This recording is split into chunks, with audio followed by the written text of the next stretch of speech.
Hello students, आज का जो हमारा लेक्चर है वो है हमारा ऑपरेटिंग सिस्टम का, जिसमें हम पढ़ेंगे आज ऑपरेटिंग सिस्टम का इंट्रोडक्शन। तो बेसिकली ऑपरेटिंग सिस्टम क्या होता है, तो वो होता है हमारा सेट ऑफ प्रोग्राम्स या सेट ऑफ सॉफ्टवेयर्स। और सॉफ्टवेयर क्या होता है, वो होता है हमारा सेट ऑफ प्रोग्राम्स। तो सबसे पहले हम सॉफ्टवेयर से स्टार्ट करते हैं, उसके बाद फिर ऑपरेटिंग सिस्टम पढ़ते हैं, ठीक है।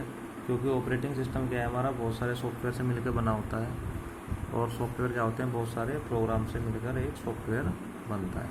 और प्रोग्राम क्या होता है, वो होता है हमारा set of instruction. Okay students, तो ये स्टार्ट करते हैं। सबसे पहले देखते हैं software. Software is a set of programs which is design to perform ये वेल डिफाइंड फंक्शन। सॉफ्टवेयर एक प्रोग्राम्स का सेट होता है जो डिज़ाइन किया जाता है किसी फंक्शन को परफॉर्म करने के लिए। ओके, यानी कि किसी स्पेशल टास्क को कंप्लीट करने के लिए एक हमारा जो प्रोग्राम होता है वो बनाया जाता है। और जो हमारा सॉफ्टवेयर होता है वो सेट ऑफ प्रोग्राम्स होता है। ये program is a sequence of instruction. एक प्रोग्राम जो होता है हमारा, वो इंस्ट्रक्शन की सीक्वेंस होती है return to solve a particular problem. किसी पर्टिकुलर प्रॉब्लम को सॉल्व करने के लिए वो हमारा बनाया जाता है प्रोग्राम। एक प्रोग्राम इंस्ट्रक्शन का सीक्वेंस होता है जो किसी पर्टिकुलर प्रॉब्लम को सॉल्व करने के लिए बनाया जाता है। तो स्टूडेंट्स, आपको सॉफ्टवेयर और प्रोग्राम दोनों चीज़ों की डेफिनेशन पता लगी। प्रोग्राम क्या होता है, प्रोग्राम हमारा सेट ऑफ इंस्ट्रक्शन होता है जो किसी पर्टिकुलर प्रॉब्लम को सॉल्व करने के लिए बनाया जाता है। और जो हमारा सॉफ्टवेयर होता है, software is a set of programs. Programs का एक सेट होता है जो किसी पर्टिकुलर फंक्शन को परफॉर्म करने के लिए बनाया जाता है। Okay, there are two types of software. Software दो प्रकार के होते हैं, सिस्टम सॉफ्टवेयर और एप्लीकेशन सॉफ्टवेयर। तो स्टूडेंट्स, यहाँ से हमारा जो ऑपरेटिंग सिस्टम होता है उसका हमें बेसिक पता लगेगा। जो ऑपरेटिंग सिस्टम होता है, जो हमारा सिस्टम सॉफ्टवेयर होता है, उसे ही हम ऑपरेटिंग सिस्टम बोलते हैं। तो देखिए, सबसे पहला हेडिंग है हमारा system software. The system software is a collection of programs design to operate, control and extend the processing capabilities of computer itself. जो हमारा सिस्टम सॉफ्टवेयर होता है वो कलेक्शन होता है प्रोग्राम्स का, डिजाइन किया जाता है ऑपरेट, कंट्रोल एंड एक्सटेंड करने के लिए कैपेबिलिटीज कंप्यूटर की कैपेबिलिटीज़ को ऑपरेट करने के लिए, कंट्रोल करने के लिए और एक्सटेंड करने के लिए हमारा सॉफ्टवेयर बनाया जाता है। System software is generally prepared by the computer manufacturer. जो हमारा सिस्टम सॉफ्टवेयर होता है वो कंप्यूटर मैन्युफैक्चरर के द्वारा प्रिपेयर किया जाता है। These software product comprise of programs written in low level language. ये वे प्रोग्राम होते हैं जो लो लेवल लैंग्वेज में लिखे जाते हैं, which interact with the hardware at a very basic level. जो बेसिक लेवल पे हमारे हार्डवेयर के साथ में इंटरेक्ट करते हैं। System software serve as the interface between the hardware and user. जो हमारे सिस्टम सॉफ्टवेयर होते हैं वो काम करते हैं इंटरफेस का हार्डवेयर और यूजर के बीच में। यानी कि हम कह सकते हैं एक तरीके से ऑपरेटिंग सिस्टम हमारा हो, सिस्टम सॉफ्टवेयर को ही हम ऑपरेटिंग सिस्टम बोलते हैं। Some example of system software are operating systems, compilers, interpreter and assembly. जो हमारे सिस्टम सॉफ्टवेयर होते हैं उनके एग्जाम्पल्स हैं हमारे ऑपरेटिंग सिस्टम बोलते हैं इसको, सिस्टम सॉफ्टवेयर को कंपाइलर्स भी बोलते हैं, इंटरप्रेटर भी या असेंबलर भी कह सकते हैं। अब बात आती है एप्लीकेशन सॉफ्टवेयर की। Application software products are design to satisfy a particular need of a particular environment. Particular need के लिए बनाए जाते हैं। All software application prepared in the computer lab can under the category of application software. जितने भी software हम computer पे use करते हैं वो सारे एप्लीकेशन सॉफ्टवेयर होते हैं। या हम दूसरी भाषा में कह सकते हैं कि एप्लीकेशन सॉफ्टवेयर वे सॉफ्टवेयर होते हैं जिन्हें हम कंप्यूटर पर सिस्टम सॉफ्टवेयर की हेल्प से रन करते हैं, ठीक है। एप्लीकेशन सॉफ्टवेयर में consist of a single program such as Microsoft Notepad for writing and ending a simple text। मतलब एप्लीकेशन सॉफ्टवेयर होता है किसी स्पेशल फंक्शन के लिए ही बनाया जाता है it may also consist of a collection of programs, ये प्रोग्राम कलेक्शन होता है, often called a software package, ऐसे हम सॉफ्टवेयर पैकेज भी बोल सकते हैं। Which work together to complete a task, जो किसी टास्क को कंप्लीट करने के लिए बनाया जाता है, सच एज स्प्रेडशीट पैकेज, ठीक है। और एग्जांपल हो सकते हैं हम एप्लीकेशन सॉफ्टवेयर टर्बो सी, MS ऑफिस, पेंट वगैरह, VLC मीडिया प्लेयर, जितने भी हम अपने कंप्यूटर पर सॉफ्टवेयर चलाते हैं वो सारे हमारे एप्लीकेशन सॉफ्टवेयर की कैटेगरीज में ही आते हैं। और सिस्टम सॉफ्टवेयर जो होता है स्टूडेंट, वो हमारा ऑपरेटिंग सिस्टम होता है। जब तक हम किसी कंप्यूटर में कोई सिस्टम सॉफ्टवेयर नहीं डालेंगे तब तक उस कंप्यूटर पर हम कोई भी वर्क नहीं कर सकते हैं, और उसके बाद से ही हम उसमें कोई भी एप्लीकेशन सॉफ्टवेयर इंस्टॉल करेंगे और अपने फंक्शन को वर्क करा सकते हैं। तो ये था स्टूडेंट्स हमारा बेसिक जो हमने पढ़ा ऑपरेटिंग सिस्टम का। और अब हम मूव करते हैं सीधा ऑपरेटिंग सिस्टम की ओर, जहाँ हम पढ़ेंगे ऑपरेटिंग सिस्टम के बारे में, उसके फंक्शंस के बारे में, उसके फीचर्स के बारे में और उसकी प्राइमरी फंक्शंस के बारे में। हेलो स्टूडेंट्स, स्टार्ट करते हैं अपना सब्जेक्ट ऑपरेटिंग सिस्टम। इसके बारे में कुछ बेसिक चीज़ें कल भी मैंने बताई थी, आज हम टॉपिक से स्टार्ट करेंगे। तो देखते हैं ऑपरेटिंग सिस्टम क्या होता है। An operating system is a software which act as an interface between the end user and a computer hardware. जो हमारा ऑपरेटिंग सिस्टम है वो यूजर के और हार्डवेयर के बीच में एक इंटरफेस का काम करता है। यानी कि यूजर जैसे हम हैं और हमारा जो सिस्टम है वो हमारा हार्डवेयर है, तो इसके बीच में जो भी काम करने का जो तरीका है, जैसे जैसे वो एक मशीन है और हम एक यूजर हैं, तो हम इससे डायरेक्टली कम्युनिकेट नहीं कर सकते। इन दोनों के बीच में हमारा इंटरफेस का काम करता है क्या, operating system. Every computer must have at least one OS to run the other program. किसी भी सिस्टम या कंप्यूटर में कम से कम एक ऑपरेटिंग सिस्टम होना चाहिए जिससे हम उसके ऊपर कोई दूसरे प्रोग्राम या दूसरी एप्लीकेशन या दूसरे सॉफ्टवेयर को रन करा सकें। Example of operating system. Operating system के एग्जाम्पल आप लोगों ने भी देखे होंगे, जैसे हमारा विंडोज़ है, विंडोज़ में XP आता था पहले, फिर विंडोज 7, विंडोज 10, विंडोज 8, ये सभी हम लोगों ने देखी हैं। तो ये क्या होते हैं, सारे ऑपरेटिंग सिस्टम के एग्जाम्पल होते हैं। iOS, एप्पल के जो लैपटॉप आते हैं उनमें iOS आपने देखा होगा, एप्पल का जो ऑपरेटिंग सिस्टम है वो iOS है। एंड्रॉयड ऑपरेटिंग सिस्टम हमने आप मोबाइल में हम देखते हैं, जैसे हमारे मोबाइल हैं वो सारे आजकल जो लेटेस्ट आ रहे हैं वो सारे स्मार्टफोन है जिनमें हम एंड्रॉयड ऑपरेटिंग सिस्टम का यूज़ करते हैं। ये डायग्राम शो कर रहा है ऑपरेटिंग सिस्टम को, यानी कि हार्डवेयर बीच में क्या काम कर रहा है हमारा इंटरफेस का, ऑपरेटिंग सिस्टम और एंड यूजर। हार्डवेयर जैसे CPU, memory, hard drive. Operating system जैसे विंडोज, एप्पल OS या यूनिक्स, लाइनक्स, ये सारे क्या है हमारे ऑपरेटिंग सिस्टम के example. Feature of operating system. Operating system के क्या क्या फीचर होते हैं। Protect and supervision mode, allow disk access and file system, device drive, networking, security.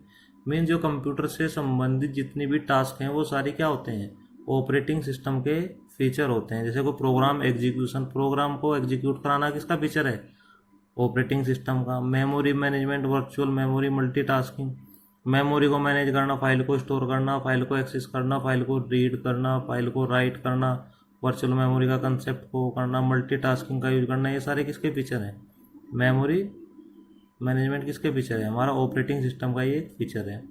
Input output operation, सभी इनपुट आउटपुट ऑपरेशन को हैंडल करना भी हमारे ऑपरेटिंग सिस्टम का ये एक फीचर है। Manipulation of the file system, file system को मैनेज करना, जितना भी फाइल सिस्टम है कैसे फाइल एक्सेस होगी, कैसे हम उसके तक पहुँचेंगे, कैसे हम फाइल की सभी ड्राइव तक पहुँचेंगे, ये सारे फीचर हमारे ऑपरेटिंग सिस्टम के हैं। Error detection and handling, error को डिटेक्ट करना और उसको सोल्व करना भी हमारे ऑपरेटिंग सिस्टम का ये एक फीचर होता है। Resource allocation, resource allocation means कि किसी भी कार्य को करने के लिए हमारे, जैसे हमें कोई प्रिंट निकालना है तो उसके लिए प्रिंटर को एलोकेट करना हमारे ऑपरेटिंग सिस्टम का ये एक फीचर है। या हमें कोई स्कैन करना है तो उसके लिए स्कैनर को भी रिसोर्स है हमारा, जिसकी हेल्प से हमारा जो टास्क है स्कैनिंग की वो कंप्लीट होगी, तो उसको एलोकेट करना भी हमारा ऑपरेटिंग सिस्टम का ही एक फीचर है। और उसको एलोकेशन के लिए भी हमारी बहुत सारी एल्गोरिथम होती हैं, जिनकी हेल्प से हम रिसोर्स को मैनेज करते हैं, कहीं डेडलॉक ना हो जाए, ये सब चीज़ें भी चेक करना हमारे ऑपरेटिंग सिस्टम का ही ये काम होता है। ओके स्टूडेंट्स, देखिए यूजर एप्लीकेशन ऑपरेटिंग सिस्टम, ये डायग्राम शो कर रहा है कि हमारा जो ऑपरेटिंग सिस्टम होता है उसकी हेल्प से ही हम अदर सॉफ्टवेयर को यूज़ कर सकते हैं। एप्लीकेशन मीन्स अदर सॉफ्टवेयर होते हैं, जैसे हमारा कंप्यूटर है, कंप्यूटर में हमारा ऑपरेटिंग सिस्टम विंडोज़ का पड़ा हुआ है, तो उसके अलावा अगर हम अदर जैसे हमारे सी लैंग्वेज का सॉफ्टवेयर चलाना चाहते हैं तो वो बिना ऑपरेटिंग सिस्टम की हेल्प से नहीं चलेगा। ऑपरेटिंग सिस्टम होना ज़रूरी है, तभी हमारी एप्लीकेशंस चल पाएंगी और उनको हम एक्सेस कर पाएंगे। Thank you. Hello students, last class में हमने ऑपरेटिंग सिस्टम के बारे में डिस्कस किया था और उसके फीचर्स के बारे में जाना था। आज का हमारा जो टॉपिक है functions of N operating system, this is the main important topic जो एग्ज़ाम में मोस्टली पूछा जाता है कि ऑपरेटिंग सिस्टम के फंक्शंस क्या होते हैं, हमारा ऑपरेटिंग सिस्टम क्या काम करता है, क्यों हम इसे अपने सिस्टम में यूज़ करते हैं। तो इन सब के बारे में जो फंक्शन परफॉर्म करता है हमारा ऑपरेटिंग सिस्टम, उनको हम जानेंगे। देखिए जो मेन 4 फंक्शन होते हैं ऑपरेटिंग सिस्टम के, वो हमने पहली लाइन में लिखे हुए हैं। देखिए memory management, process management, file management, device management. जो हमारा ऑपरेटिंग सिस्टम है वो एक तरीके से कंप्यूटर का ब्रेन होता है। मीन्स सारी जो जितनी भी फंक्शनिंग होती है कंप्यूटर की, वो सारी ऑपरेटिंग सिस्टम के ऊपर ही डिपेंड करती हैं। जैसे मेमोरी मैनेजमेंट से आप क्या समझते हो कि जितनी भी हमारी मेमोरी है, चाहे वो मेन मेमोरी है चाहे वो सेकेंडरी मेमोरी है, उसको मैनेजमेंट जो करता है वो हमारा ऑपरेटिंग सिस्टम ही करता है। जितना भी सारा वर्कलोड रहता है वो सारा हमारा ऑपरेटिंग सिस्टम के। प्रोसेस मैनेजमेंट कह दीजिए। प्रोसेस मैनेजमेंट मतलब जितने भी टास्किंग है, जितनी भी टास्क आती हैं कंप्यूटर को काम करने के लिए, उनको सबका मैनेज हमारा ऑपरेटिंग सिस्टम ही करता है। फाइल मैनेजमेंट का भी काम हमारा ऑपरेटिंग सिस्टम ही करता है। Device management, input output management, secondary storage management, security management, command interpretation, networking, communication management, job accounting, ये सारे क्या हैं? Function of N operating system. Question आता है एग्जाम में कि explain the function of operating system, operating system के function को एक्सप्लेन कीजिए। तो ये जितने सारे फंक्शंस हैं ये सारे हमारे ऑपरेटिंग सिस्टम के ही फंक्शन है, इनकी हेल्प से ही हमारा जो कंप्यूटर है वो वर्क करता है। In an operating system software perform each of the function, operating system software सारे फंक्शन को परफॉर्म करता है। प्रोसेस मैनेजमेंट मेन फंक्शन है हमारे ऑपरेटिंग सिस्टम का। Process management helps OS to create and delete process. It also provide mechanism for synchronization and communication among the process. Process management में क्या होता है कि प्रोसेस मैनेजमेंट में जितने भी प्रोसेस होते हैं सबको एग्जीक्यूट करना होता है और फिर उनको मेमोरी से स्वैपिंग करना होता है। ये सारे काम हमारे ऑपरेटिंग सिस्टम ही करता है कि जो प्रोग्राम हमारा, जो प्रोसेस हमारा एग्जीक्यूट हो गया है उसको हमारा मेन मेमोरी से निकाल के सेकेंडरी मेमोरी में, और जिस प्रोसेस को हमें एग्जीक्यूट करना है उसको सेकेंडरी मेमोरी से मेन मेमोरी में। Memory management module perform the task of allocation and deallocation of memory space to program in the need of this resource. Means memory management में अगर हमें किसी भी प्रोग्राम में कोई भी मेमोरी की रिक्वायरमेंट है तो उसकी भी एलोकेशन और डी एलोकेशन हमारा ऑपरेटिंग सिस्टम ही करता है। एलोकेशन एंड डी एलोकेशन भी हमारा ऑपरेटिंग सिस्टम ही करता है। File management, it manage all the file related activities such as organisation, storage, retrieval, naming, sharing and protection of files. Means file management में क्या होता है कि जब भी हम कोई वर्क करते हैं किसी भी कंप्यूटर पे तो उसकी हम एक फाइल बनाते हैं जिसको हम नेम देते हैं, रीनेम भी कर सकते हैं, उसको राइट भी कर सकते हैं, उसको डिलीट भी कर सकते हैं, रीड भी कर सकते हैं। तो ये सारी फंक्शनिंग भी, उसको शेयर भी कर सकते हैं। तो ये सारी फंक्शनिंग भी हमारे ऑपरेटिंग सिस्टम की ही होती है। Input output system management, one of the main object of any operating system is to hide the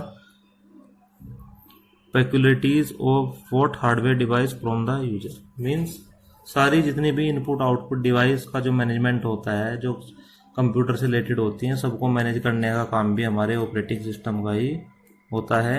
तो ये सारी मेन जो 4-5 जो ऑपरेटिंग सिस्टम के फंक्शन है वो मैंने इस वीडियो में डिस्कस किए हैं। स्टूडेंट्स ये इम्पोर्टेंट क्वेश्चन है जो एग्जाम में बनता है ऑपरेटिंग सिस्टम के ऊपर। आप इसको अच्छे से एक बार और रीड आउट करेंगे और ये डायग्राम को भी अच्छे से बना के देखेंगे, क्योंकि डायग्राम का जो इम्प्रेशन होता है एग्जामिनर के ऊपर वो आपकी थ्योरेटिकल पोर्शन से ज़्यादा होता है। क्योंकि डायग्रामेटिक तरीके से अगर हम लिखते हैं तो उसको हमें सामने वाले को समझाना बहुत ही ईजी हो जाता है, जबकि थ्योरेटिकल को अगर किसी एग्जामिनर को समझाना चाहते हो तो उसमें उसको पढ़ना भी पड़ता है और देखना होता है कि क्या स्टूडेंट ने लिखा है या क्या नहीं लिखा है।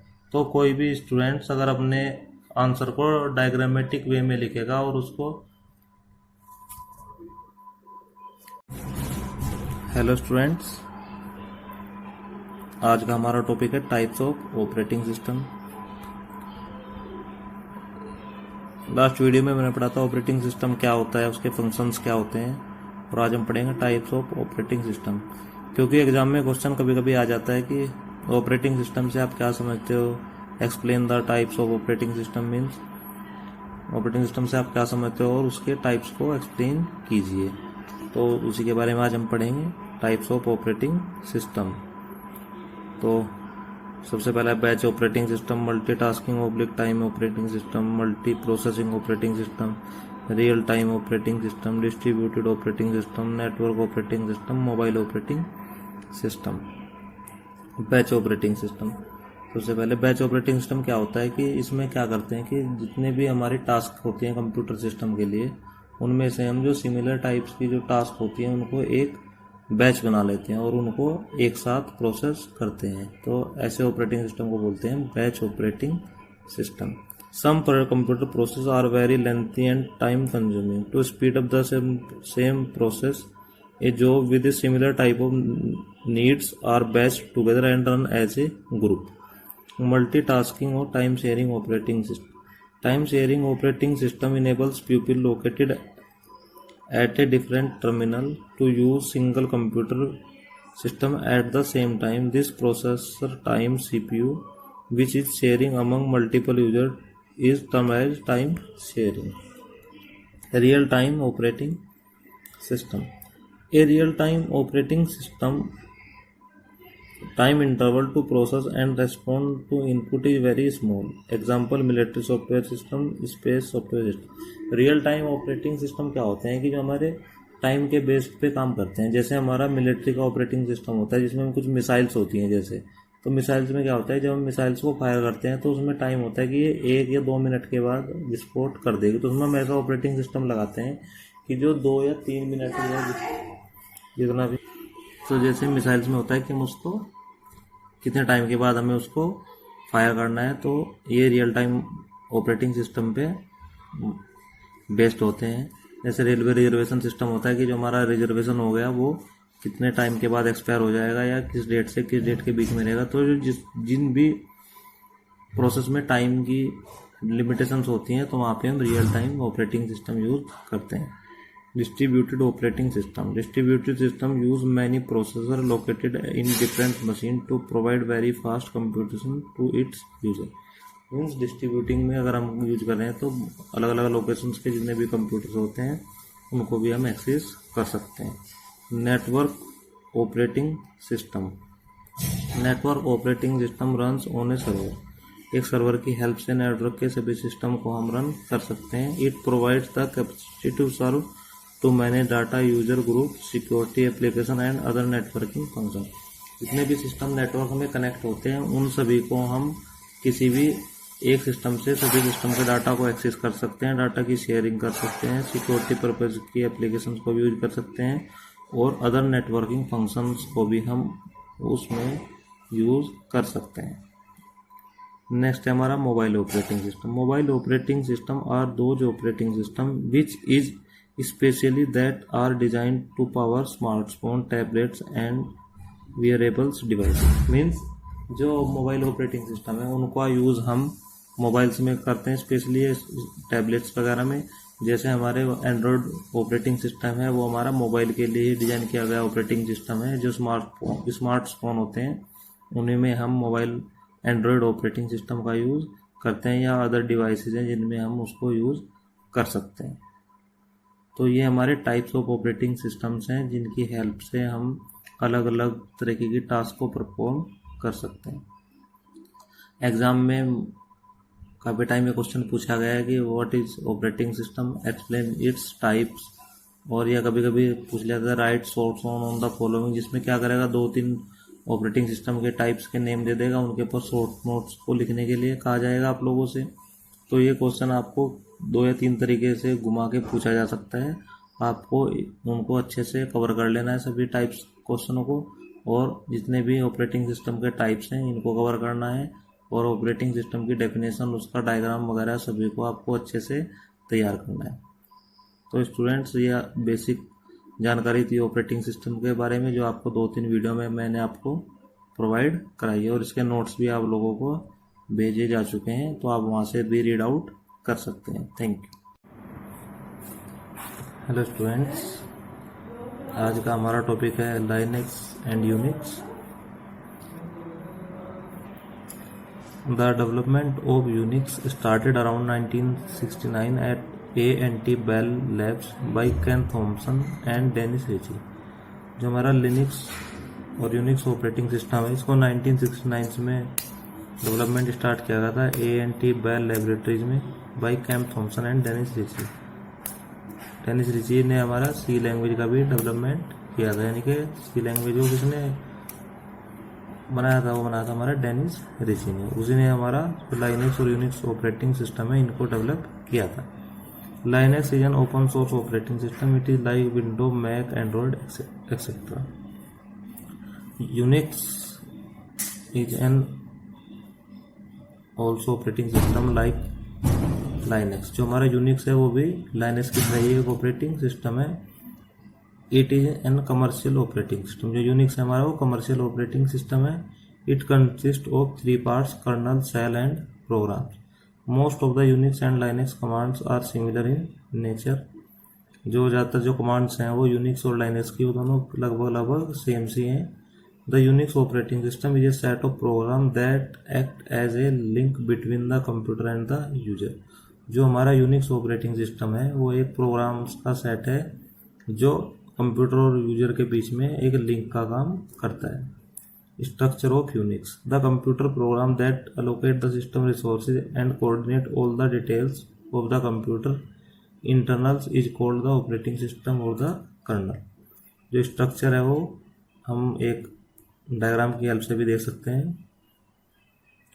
ये हमारे एप्लीकेशन प्रोग्राम्स होंगे, ये कुछ कमांड्स होंगी इनकी, फिर हमारा कर्नल यानी कि ऑपरेटिंग सिस्टम आएगा, फिर हमारा हार्डवेयर आएगा, और एप्लीकेशन प्रोग्राम के थ्रू हम यूजर कंप्यूटर से इंटरेक्ट करता है। तो एक तरीके से हमारे जो ऑपरेटिंग सिस्टम है उसका स्ट्रक्चर है।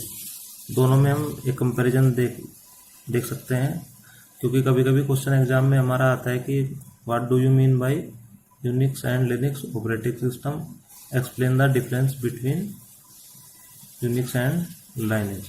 तो इस क्वेश्चन को हम कुछ इस तरीके से लेंगे। तो देखिए, एक तरफ लाइनक्स लिखा है, एक तरफ यूनिक्स लिखा है। Definition, it is an open source operating system which is freely available to everyone. जो लाइनक्स है वो हमारा फ्रीली मार्केट में अवेलेबल है और ये ओपन सोर्स ऑपरेटिंग सिस्टम है। Unix, it is an operating system which can be used by its copyrighters, मतलब ये हमारा फ्रीवेयर नहीं है। लाइनक्स के example Ubuntu, Red Hat, Fedora etcetera.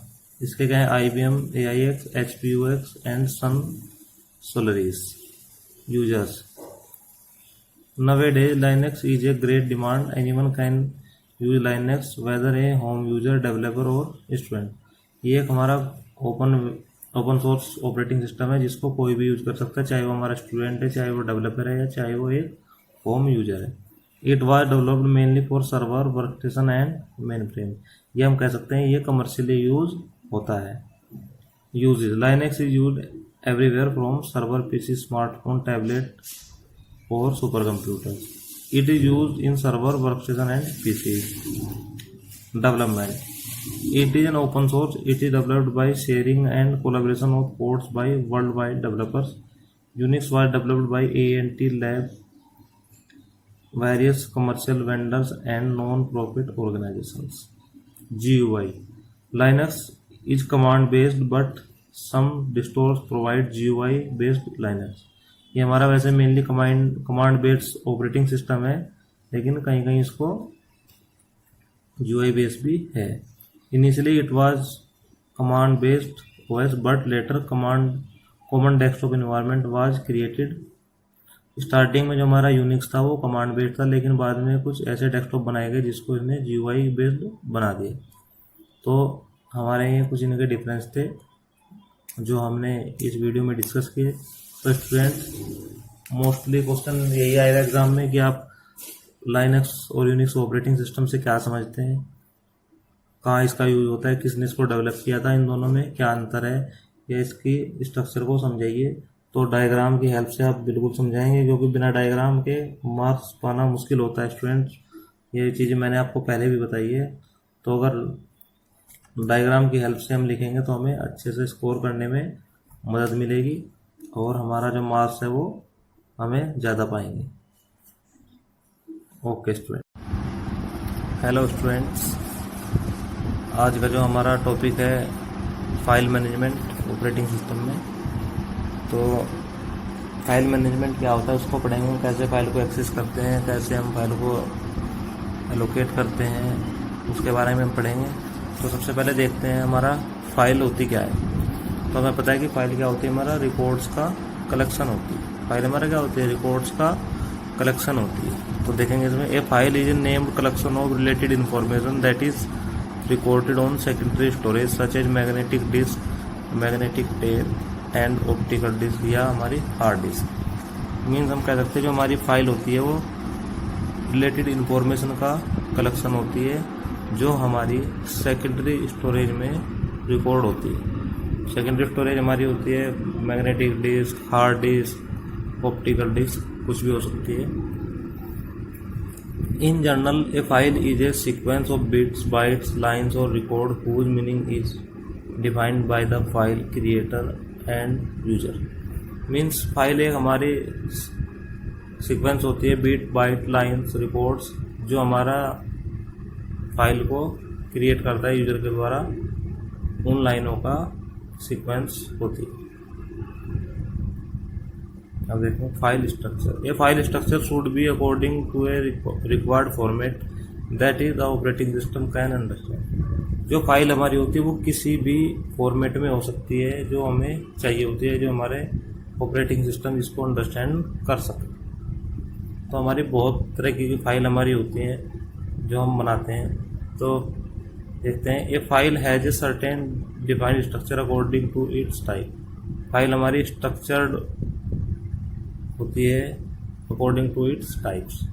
A text file is a sequence of characters organize into lines. Means अगर हमारी text file है तो वो हमारी कैरेक्टर्स का सीक्वेंस होगी लाइन्स में।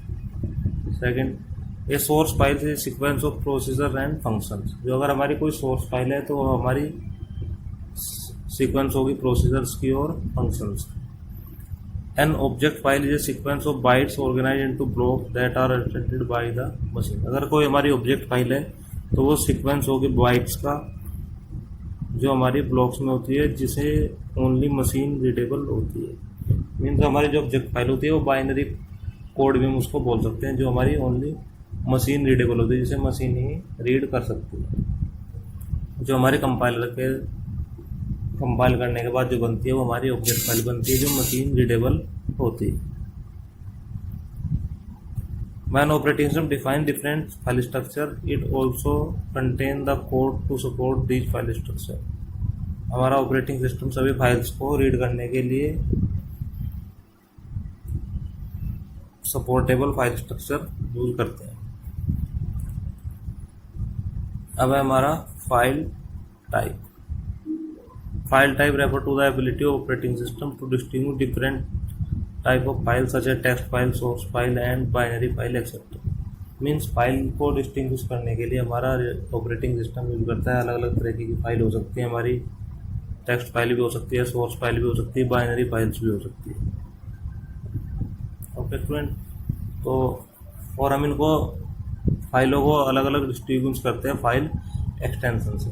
फाइल एक्सटेंशन से हमें पता लगता है कि हमारी किस तरीके की फाइल है। अलग अलग फाइल का अलग अलग तरीके के एक्सटेंशन होते हैं, इससे हम उनको अलग तरीके से समझ, जैसे टेक्स्ट फाइल है तो हमारा उसका फाइल एक्सटेंशन होता है .txt, कोई इमेज फाइल है तो .jpg। तो अलग अलग फाइल को हम अलग अलग फाइल फॉर्मेट या अलग अलग फाइल एक्सटेंशन से डिस्ट्रीब्यूट करते हैं। नेक्स्ट है हमारा file access mechanism. Important topic है, एग्जाम में भी पूछा जाता है। File access mechanism refer to the manner in which the record of a file may be accessed. Means file access mechanism क्या होती है, जिनके थ्रू हम अपनी फाइल को एक्सेस करते हैं रिकॉर्ड से। There are several ways to access the file. File को हम 3 तरीके से एक्सेस कर सकते हैं। सबसे पहला है हमारा sequential access. A sequential access is that in which record are accessed in some sequence. Sequential access में हमारे जो रिकॉर्ड्स हैं उनको हम सीक्वेंस में एक्सेस करते हैं। Information in the file is processed in order one record after the other. इसमें हम फाइल को एक के बाद एक करके एक्सेस करते हैं, मीन्स हम सीरियली इसमें चलते हैं। This access method is the most primitive. ये हमारा बहुत ही सिंपलेस्ट मेथड है। इसमें हम एक के बाद एक फाइल को एक्सेस करते हैं। इसमें इस फाइल को यूज करने में हमारा टाइम थोड़ा ज़्यादा लग जाता है, तो ये हमारा जो मेथड है ये टाइम कंज्यूमिंग होता है थोड़ा सा। सेकेंड वन इज डायरेक्ट और random access. The direct access is most required in the case of database system. जो डायरेक्ट एक्सेस मेथड है ये डाटाबेस सिस्टम में इंपॉर्टेंट होता है। In most of the cases we need filtered information from the database, that is sequential access can be very slow and inefficient in such case। अगर हमें कोई filtered file को access करना है तो उसके लिए हमारा डायरेक्ट एक्सेस मेथड यूजफुल होता है in comparison to sequential access. Suppose every block of the storage stores 4 record and we know that the record we needed is stored in 10th block. In this case, the sequential access will not be implemented because it will traverse all the blocks in order to access the needed record. Means अगर हमें direct file का address पता है तो उसके लिए हमें direct access method को यूज करना चाहिए, ना कि हमें सीक्वेंशियल। तो ये तो हम जनरल वे में भी देख सकते हैं कि अगर हमें पता है कि हमें 5th ब्लॉक का फाइल चाहिए, तो जब जिस ब्लॉक का हमें एड्रेस पता है तो उसमें हम पहले 1 ब्लॉक पे या फिर 2 ब्लॉक पे फिर 3 ब्लॉक पे, तो वो सीक्वेंशियल मेथड से ना जाके डायरेक्ट हम 5th ब्लॉक को भी एक्सेस कर सकते हैं, जिससे हम बोलते हैं डायरेक्ट एक्सेस मेथड। लास्ट है हमारा index sequential access. This mechanism is build up on the basis of sequential access. An index is created for each file which contain pointer to various block. Means index में हमारा एक index बना रहता है जिसकी help से हम easily अपने डाटाबेस को एक्सेस कर सकते हैं। इंडेक्स में हमारे सभी रिकॉर्ड्स के पॉइंटर होते हैं। जिस भी रिकॉर्ड को हमें एक्सेस करना होता है तो हम पॉइंटर की हेल्प से उसको एक्सेस कर सकते हैं। Index is search sequentially and its pointer is use to access the file directly. Pointer की हेल्प से हम अपनी फाइल को डायरेक्ट एक्सेस कर सकते हैं। तो स्टूडेंट सभी इसको एक बार और रीड आउट करेंगे, अच्छे से समझेंगे, और ये एग्ज़ाम के लिए भी इम्पोर्टेंट टॉपिक होता है। Thank you. Hello students, last video lecture में हमने डिस्कस किया था मेमोरी मैनेजमेंट, और उसमें हमने पढ़ा था कि कैसे मेमोरी मैनेजमेंट करते हैं। उसमें हमने फ्रेगमेंटेशन पढ़ा था और कैसे हमारे फ्रेगमेंटेशन से हमारी मेमोरी को हम बचा सकते हैं कॉम्पैक्शन टेक्निक से। आज का हमारा टॉपिक है पेजिंग। पेजिंग क्या होता है इसके बारे में हम देखते हैं। पेजिंग एक मेमोरी मैनेजमेंट टेक्निक है जिसकी हेल्प से हम मेन मेमोरी को और प्रोसेस को पेजेस में डिवाइड कर लेते हैं, जिससे हमारे जितने भी पेज होते हैं और उसको हमारा अपना जो प्रोसेस है उसको उसमें डिवाइड करके हम लोड कर लेते हैं, जिससे हमारी स्पीड फास्ट हो जाती है और हमारी वर्किंग ईजी हो जाती है। आप देखते हैं इसमें पेजिंग होता क्या है generally. In computer operating system paging is a memory management scheme by which a computer stores and retrieve data from secondary storage for using memory main memory। क्या है मैम, कंप्यूटर सिस्टम में paging होता क्या है कि एक ये memory management scheme होती है जिसकी हेल्प से कंप्यूटर स्टोर करता है और रिट्रीव करता है data from secondary memory for use in main memory. Secondary memory data लेता है मेन मेमोरी में उसको प्रोसेस करने के लिए। In this scheme, the operating system retrieves data from secondary storage in the same size block called pages. इसकी scheme में क्या होता है कि ऑपरेटिंग सिस्टम जो डाटा लेता है सेकेंडरी मेमोरी से वो सेम साइज के ब्लॉक में लेता है जिन्हें हम बोलते हैं pages. Paging is a memory management technique in which process address space is broken into blocks of the same size called page. Paging में क्या करते हैं कि जो प्रोसेस होता है उसको हम स्मॉल साइज ब्लॉक्स में ब्रेक कर लेते हैं और जिस एक ब्लॉक को बोलते हैं हम page. The size of the process is measured in the number of page. तो जो हमारा प्रोसेस होता है उसको हम उसके साइज को हम मेजर करते हैं फिर नंबर ऑफ पेजेस में. अगर कोई प्रोसेस है वो हमारा 10 ब्लॉक या 10 पेज में डिवाइड है तो उसका साइज बोलेंगे हम 10 pages. Similarly main memory is divide into small fix size block memory called frames. तो जो मेन मेमोरी होती है उसको भी हम ब्लॉक्स में डिवाइड कर लेते हैं जिसे हम बोलते हैं frame. And the size of the frame is kept the same as the of a page to have optimum utilization of the main memory and to avoid external fragmentation. और जो हमारी फ्रेम का जो साइज होता है उनको page के size के इक्वल ही ब्रेक करते हैं जिससे हमारी एक्सटर्नल फ्रेगमेंटेशन की प्रॉब्लम ना हो. जो मैंने लास्ट वीडियो लेक्चर में बताया था कि हमारा फ्रेगमेंटेशन होता है जो हमारी मेमोरी वेस्ट हो जाती है उसे हम फ्रेगमेंटेशन बोलते हैं. और वो 2 टाइप्स का होता है, इंटरनल और एक्सटर्नल. अगर हमारा प्रोसेस बड़ा है तो वो इंटरनल हो जाएगा और हमारा प्रोसेस छोटा है तो वो एक्सटर्नल हो जाएगा. वो मैंने कल आप लोगों को बताया था. तो उस प्रॉब्लम से बचने के लिए हम उनको पेज के साइज को हम फ्रेम के साइज के इक्वल रखते हैं. इसी का हम आपको एक डायग्राम की हेल्प से दिखाएंगे. देखिए जैसे हमारा डायग्राम है, ये हमारा प्रोसेस है और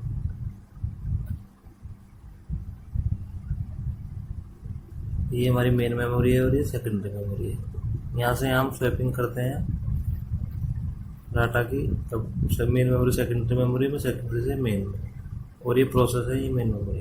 तो देखिए हमने प्रोसेस को यहाँ पे पेज में डिवाइड कर लिया है. 100 बाइट्स के जो एक पेज में हमने डाटा रखा है उनको जैसे पेज 0 में पहली 100 बाइट, पेज 1 में दूसरे 100 बाइट, पेज 3 में ऐसे. और ये पेज डिवाइड करा है हमने, इसको डिवाइड करते हैं. इसी तरीके से ऑपरेटिंग सिस्टम मेन मेमोरी को डिवाइड करता है फ्रेम में. जैसे frame 0, frame 1, frame 2, frame 3, frame 4, इस तरीके से हम उसको डिवाइड करते हैं. तो जैसे हमने प्रोसेस की पहली 100 बाइट पेज 0 में दी और पेज 0 को स्टोर कर दिया किसमें, हमने फ्रेम 2 में. फ्रेम 2 में इसको स्टोर किया. फिर पेज 1 को किया हमने फ्रेम 4 में. तो इस तरीके. और हमारा क्या होता है कि हमारा मेन मेमोरी में जो हमारा ऑपरेटिंग सिस्टम है उनको शेड्यूल करके इनको प्रोसेसिंग करनी शुरू कर देते हैं. इससे होता क्या है कि जितने हमारे फ्रेम फ्री होते रहते हैं तो उनमें हम दूसरे प्रोसेस के पेज को लोड करते रहते हैं और उनकी प्रोसेसिंग भी पैरेलली करते रहते हैं, जिससे हमारी मेमोरी भी सेव हो जाती है और हम मेन मेमोरी से ज़्यादा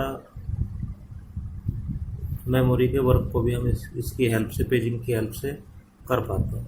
इससे हमें ऐसा महसूस होता है कि जो हमारी मेन मेमोरी का साइज है वो काफ़ी बढ़ गया है पेजिंग की हेल्प से और हमारा एक्सटर्नल फ्रेगमेंटेशन की प्रॉब्लम भी नहीं होती मेमोरी में. और जो डाटा हमारा प्रोसेस होता है तो उसको हम स्वैपिंग भी करते रहते हैं. तो ये हमारी पेजिंग की मेमोरी मैनेजमेंट स्कीम है जिससे हम प्रोसेस को और मेन मेमोरी को छोटे छोटे ब्लॉक्स में डिवाइड कर लेते हैं, इन्हें हम पेज बोलते हैं और मेमोरी के साइज को हम फ्रेम बोलते हैं. Advantages of paging. पेजिंग के क्या एडवांटेज होते हैं? Easy to use memory management algorithm, no need of external fragmentation, swapping easy between equal size page and frames. Easily हम उसको स्वैपिंग कर सकते हैं, कोई हमें एक्सटर्नल फ्रेगमेंटेशन की प्रॉब्लम से नहीं फेस करना पड़ता और हमारी memory management algorithm easy apply हो जाती है. डिसएडवांटेज देखें में कोई इंटरनल फ्रेगमेंटेशन हो सकता है क्योंकि हम इक्वल साइज में ब्लॉक में जो करते हैं. कॉम्प्लेक्स मेमोरी मैनेजमेंट एल्गोरिथम हो जाती हैं. Page table consume additional memory. तो ये हमारे पेजिंग के डिसएडवांटेज होते हैं.